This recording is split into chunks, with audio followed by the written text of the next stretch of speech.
You're welcome to Professor Nembla's show, Point Blank.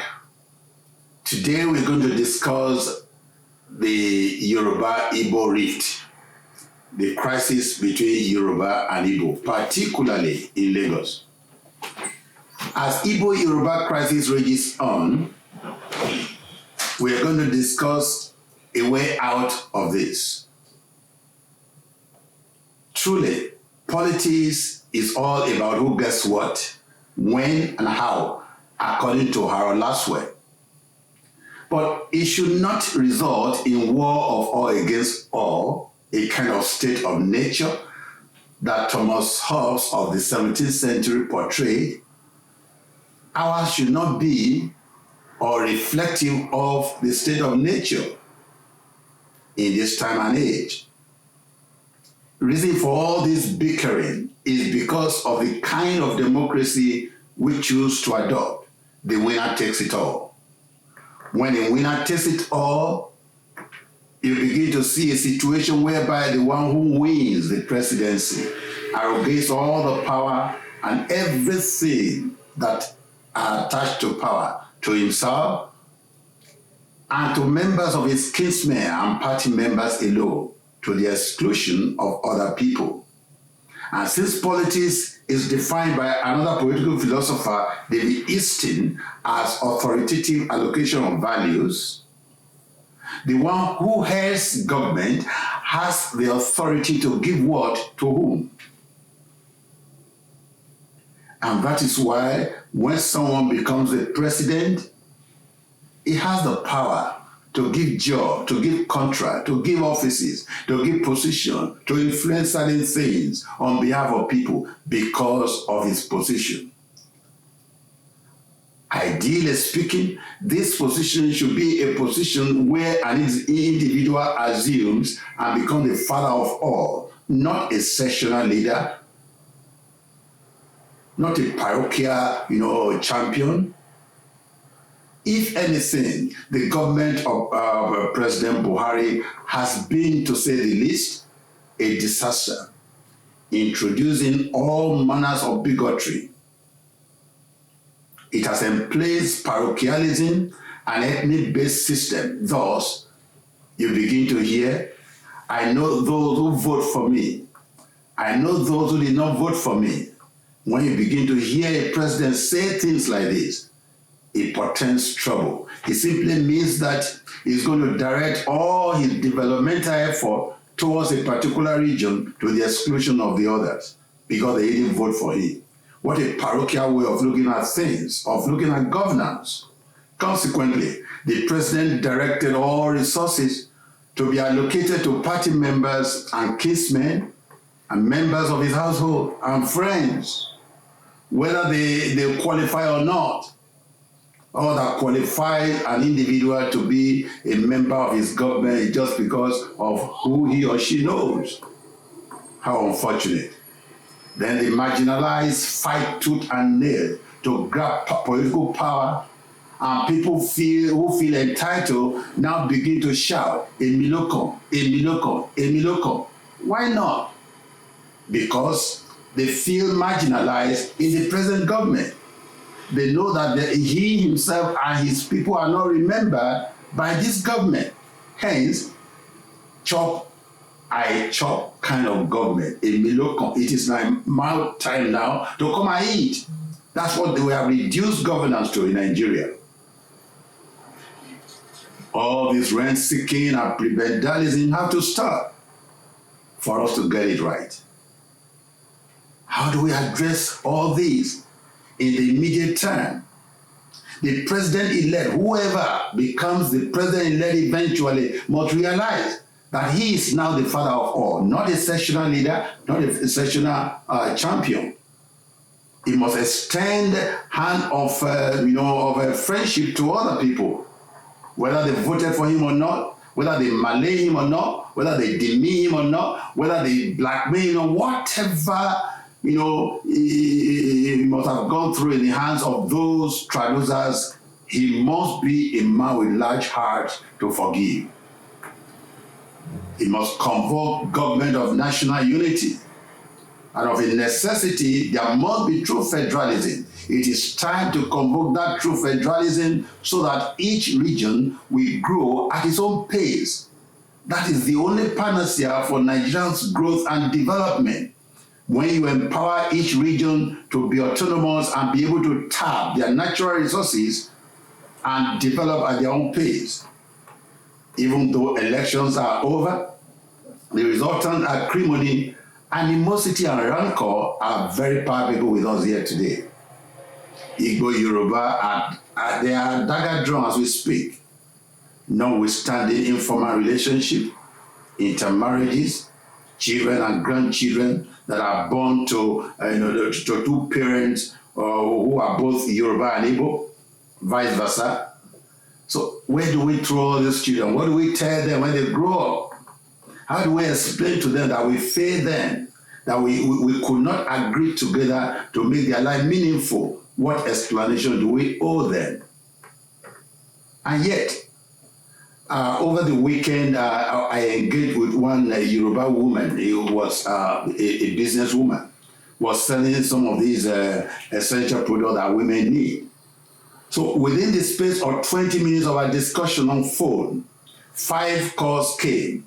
4 of the 5 came from Igbo-speaking area, one from Owerri, the other one from Port Harcourt and Aba, all of them seeking her help to get her product. It's an eternal or informal relationship that have been built. Out of the 5, only 1 call is a Yoruba woman doing trade with a Yoruba person. So we are so intermingled, we are so closely knit together to now begin to tear ourselves apart. All these informal arrangements are still there. They were there before politics. They are there now, they will still continue. So politics must not be seen as a do or die thing. There is cultural borrowing here and there, language. I witnessed, I saw an individual, 2 of them actually. You can hardly tell where they are from. They are Yoruba. They speak Igbo more than an average Igbo speaker. Look at them. Kẹ́ ẹ tó kọ́ iṣẹ́ ẹ ti rí àwọn Yorùbá bíi titi tó wá ń kọ́ṣẹ́ lọ́wọ́ ọmọ Igbo ẹ tó kẹ́yìn tó join náà. Mi ò rí rárá sà. Ẹ rí rárá. Mi ò rí rárá. Nígbà tí wàá bọ́ sínú ẹ̀ iṣẹ́ tí wàá bá ọ̀pọ̀lọpọ̀. Ìgbà tí mo bọ́ sínú ẹ̀ tí mo wà nínú ẹ̀ mo ṣe ń rí àwọn ọmọ Yorùbá mi táwọn náà ṣe ń fọ́ọ̀lì táwọn náà ṣe ń wá ẹni sà. So ìwọ̀n ni kí sọ asụsụ Igbo? Ana m asụ asụsụ Igbo sà. N'aka ọga gị ka ị mụrụ asụsụ Igbo? N'aka ọga m. Ka ị mụrụ asụsụ Igbo? Yes sir. Kịta ị nwere ike ịsụ ya obere ka ị na-agba mbọ? Ana m agba mbọ. Ị na-agba mbọ? Ana m agba mbọ. Okay. Ị nwere ike iwere asụsụ Igbo tụọ ilu? Mma try. Oya nye ya ofu. Ana nọ n'ofu ebe ekiri mmanwụ. Nọ n'ofu ebe ekiri mmanwụ ncha abaghị n'anya. Imi nere ya? Eziokwu.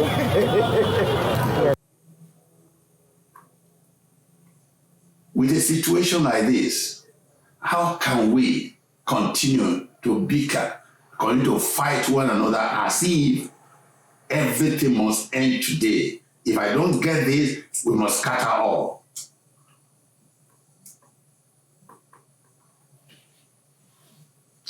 Unfortunately, the politicians for whom people are doing all these things, their enmity does not exist social media and public spaces alone.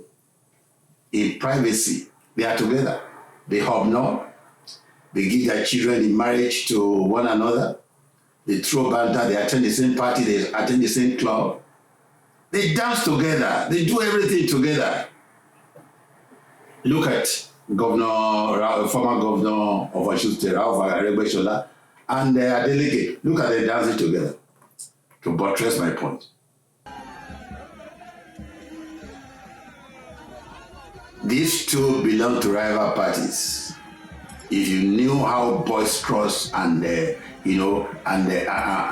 bitter the politics of Osun was when the two of them were rivaling. And now look at them today. Meanwhile, that process has thrown up so many enemies among their followers. And the two gladiators are dancing and hugging each other. That is politics for you. That is politics for you. Yet, even In all these things, politicians are still maneuvering, they are still scheming for position. One of them is still shouting in Miloko as we speak now. Look at Ojo Okalo saying that it is his turn to be Senate president, when his kinsmen are fighting, saying that even the government that brought him up is illegitimate, but he is fighting for position under the same government. That is politics for you. It's all about selfish and parochial interests of the individual politician. It is we who should borrow ourselves some common sense to know how we follow them. Okay? And the reason behind all this is because government have been so insensitive. There is so much hunger in the land of plenty. There is corruption and government lethargic inertia, and everything has turned upside down. People now, they don't have faith in any of the government institutions. They now find solace in self-help. Everything has become upside down because the center can no longer hold. That is the problem we have today. That's why everybody wants his own kinsman, his somebody to be in government, because the government of yesterday did not remember him. Government should not be like that. Government should not be personalized.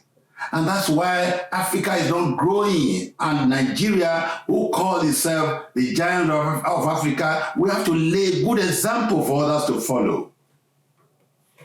What are the solutions to all this? Government of national unity and reconciliation is a must. All the frayed nerves will have to be healed. All those wounds that have been inflicted on people, psychologically and physically, have to be healed.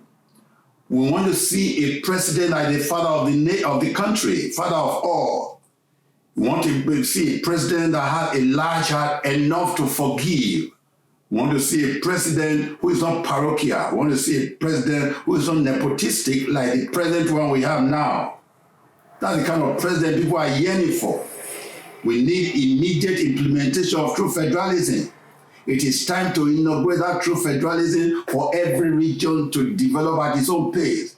All the regions in Nigeria have what will make her great. But the system, the corrupt system we've been operating all this while, have made a mess of everything. Let's now begin to operate true federalism, alias resource control. Whoever is afraid of that resource control, they have resources in all their regions too. It's because some of the government are just too lazy to tap into these resources. And that is why all attention, all focus is on the Niger Delta. There are some who have more wealth buried on their soil, more than the Niger Delta, but they are too lazy to tap into these resources. I just hope that this government that is coming will be resourceful enough to be able to tap into all these things and give us the true federalism that will be yearning for all these years. Then, if the government cannot do this to satisfy the yearnings of all the various ethnic groups and